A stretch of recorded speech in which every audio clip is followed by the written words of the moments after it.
The first question goes to Ian Marlowe with Bloomberg. Thank you, Secretary. Good evening. One, you said that the U.S. was taking endless measures to suppress China's economy and warned that growing negative factors could derail the effort by Presidents Biden and Xi to stabilize U.S.-China ties. Do you think the Biden administration's pledge to increase tariff, the threat of new sanctions, and actions like the probe into Chinese shipbuilding could push the U.S. and China back into a period of dangerous volatility? Separately, did you make any headway in terms of actually getting China to agree to reduce economic support for Russia's defense industry? And if not, is the U.S. ready to move forward with sanctions? And separately, given North Korea is also sending massive shipments of munitions to Russia, did you bring that up with your Chinese counterpart? And did you get any Chinese cooperation there? And finally, just on TikTok, did that come up in conversations today? And how do you expect China to respond? Thanks. Not sure I got all of it, but I'll try you. Thank you. On the last question, no, TikTok did not come up, so I can answer that one very quickly. Look, on the economic relationship, let's put this in perspective. The United States remains the largest market for Chinese products of any country around the world. And our own trade relationship remains very significant. In fact, China is our third largest trading partner after our near neighbors, Canada and Mexico. And as I heard from American businesses, American investors in Shanghai, there remains a very strong interest in working in this market, provided that we have a level playing field and a fair shot. When we do very well.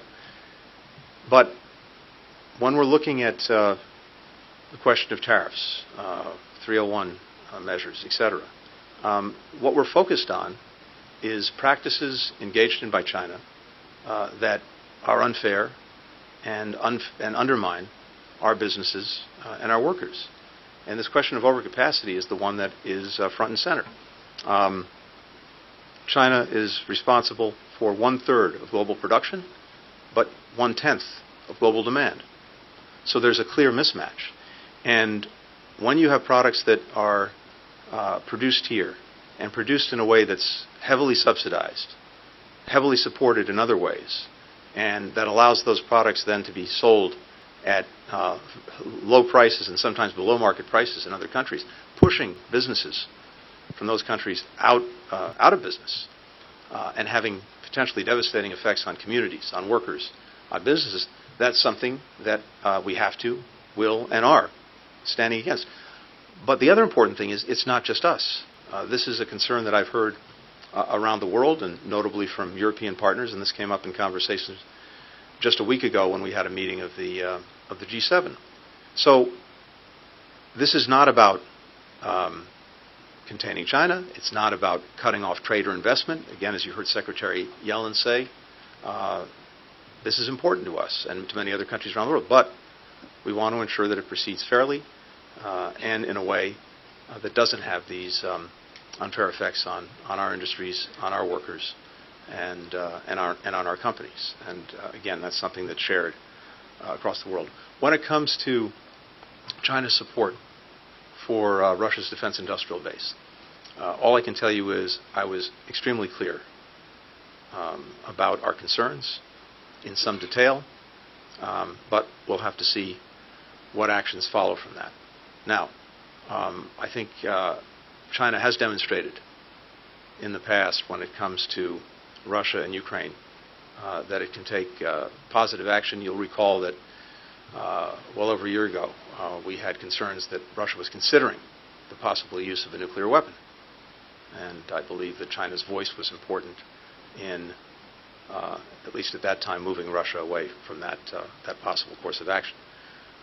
But now it is absolutely critical that the support that it's providing, not in terms of weapons, but components for the defense industrial base, again, things like machine tools, microelectronics, where it is overwhelmingly the #1 supplier to Russia, that's having a material effect in Ukraine and against Ukraine, but it's also having a material effect in creating a growing threat that Russia poses to countries in Europe, and something that has captured their attention in a very intense way.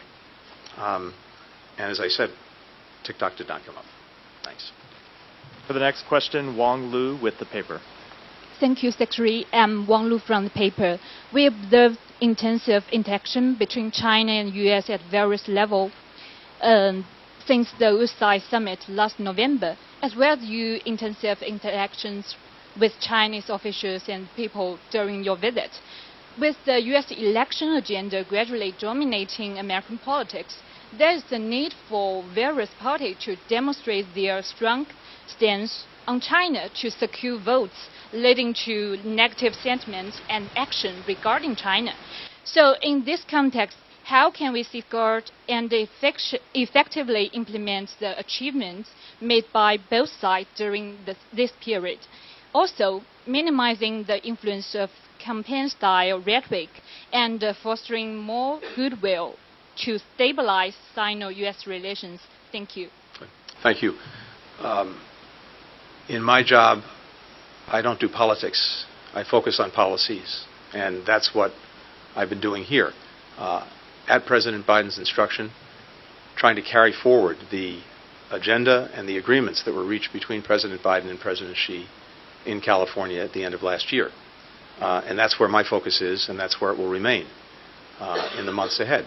And as I said a few moments ago, we've seen important progress on that agenda in the time since the meeting between the two presidents, including on counter-narcotics, including on military-to-military ties, communications, including now on the dialogue that we've just announced on artificial intelligence, as well as on people-to-people exchanges and connections between our countries. Also, vitally important, coming out of the California meetings, as President Biden made clear, that we continue to communicate clearly about our differences, at the very least to minimize the chance of miscalculation, misunderstandings. And that's also exactly what I did on this visit and will continue to do. And that's simply what's required, which is to continue to advance our interests and our values, which has nothing to do with election cycles and everything to do with what's important to the American people. Simon Lewis with Reuters. Hi, thank you. Mr. Secretary, you mentioned that you think that China can play a constructive role in global crises, particularly talking about the Middle East. You had a conversation with Minister Wang Yi earlier this month, around the time of when Iran-Israel tensions were really ramping up. I wonder if you have an assessment of the role that China has played, and whether it's sufficient in the actions that the Chinese government has taken so far. And there's some reports that the Palestinian groups Fatah and Hamas had a meeting here in Beijing while you were here. I wonder if that's an area where you would welcome some Chinese involvement. And while we're on the Middle East, I think we can't ignore some of the images that have been coming out from back in the US from university campuses. It's quite striking to see, students, some of the violence in these protests, but students all across your country are coming out and expressing their outrage at what's happening in Gaza. Are you taking on board those protests? What do you say to young people, young Americans who, see this as a moment when they need to speak out against their government? Thanks. So first on the Middle East, I think I've talked to the Foreign Minister, Wang Yi, at least half a dozen times on this since October 7th, including, of course, today, but also in previous meetings we had, phone conversations, etc. And yes, I think this is an area where China can use the relationships it has, the influence it has, to try, for example, to prevent the conflict from escalating, from spreading. And we had a good conversation when tensions were particularly acute, preceding and then immediately following Iran's unprecedented attack on Israel 10 days or so ago. And I think the relationships, again, that China has can be positive in trying to calm tensions, prevent escalation, avoid the spread of the conflict. And we agreed that we'd remain in regular touch on this, and that's certainly my intention. I'm not aware of the meeting you referred to. I think you said between Fatah and Hamas, so nothing to say on that. In terms of the protests back home, look, again, it's not my practice to comment on domestic matters, but look, people have strong, passionate feelings about what's happening in Gaza and in the Middle East that I very much understand. And when we see the horrific human suffering and the death of children, women, and men who are caught in this crossfire of Hamas is making, it's gut-wrenching, as I've said before.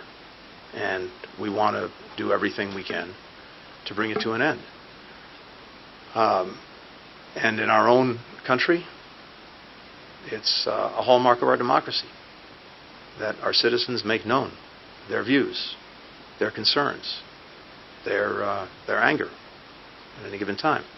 And I think that reflects the strength of the country, the strength of democracy. Now, as I've also said before, this could be over tomorrow. It could have been over yesterday. It could have been over months ago. If Hamas had put down its weapons, stopped hiding behind civilians, released the hostages, and surrendered. But of course, it has chosen not to do that. And it is also notable that there is silence about Hamas. It's as if it wasn't even part of the story. But, as I've also said repeatedly, the way Israel goes about ensuring that October 7th never happens again matters profoundly, and we're working every day to try to minimize the damage that's done to innocent people and to make sure that they have the assistance and support that they need. And for the final question, Johannes Neudecker with DPA.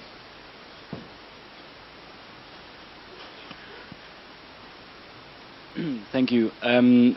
My question was basically just asked, but I'm good. Thank you. I'm just going to ask another one. You said that you also require countries in Europe to, kind of join the plans to prevent China from supplying military or dual-use goods to Russia. What do you expect from these countries? How should they act now? It's not what we expect of them. It's their profound concerns about the actions that Chinese enterprises are taking to support Russia's defense industrial base, because this goes not only to the immediate threat posed by Russia and its aggression against Ukraine, it goes to a medium and long-term threat that many Europeans feel viscerally that Russia potentially poses to them. And so what I heard in my conversations last week at the G7 meetings, before that at NATO, was a shared concern about this. I had detailed conversations with a number of European leaders about their concerns, including President Macron in France, German counterparts, British, many others, Italian. And I think all of us are looking to China to take steps to curb this action. And we're also, as I said, looking at the actions that we're fully prepared to take if we don't see a change. We have, in case of the United States, we've already imposed sanctions on more than 100 Chinese entities, export controls, etc. And we're fully prepared to act, take additional measures, and I made that very clear in my meetings today. Thank you.